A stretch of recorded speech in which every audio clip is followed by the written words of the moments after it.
काय, उजळ्यावाडीपासून तामगावला जाणारा जो रस्ता आहे, हा रस्ता त्याला एक ऑल्टरनेटिव्ह रस्ता द्यावा अशी विनंती आमची सुरुवातीला होती. तुम्ही या रस्त्याचं काम करायच्या आधी तुम्ही एक बाजूला रस्ता नवीन करून द्यावा. आम्हाला सांगण्यात आलं होतं की हा रस्ता देऊनच आम्ही कंपाऊंड बंद करणार आहे.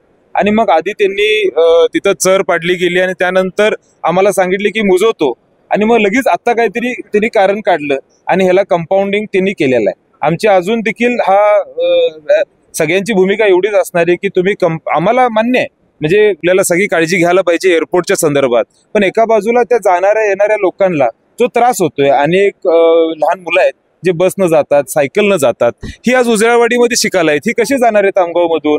तर हे शक्य नाही आहे. त्यामुळे त्यांना एक पर्याय रस्ता लवकरात लवकर दिला पाहिजे. भूमिका आमची स्पष्ट आहे, आणि जोपर्यंत देत नाही तोपर्यंत हे कंपाऊंड ओपन करून हा मार्ग मोकळा केला.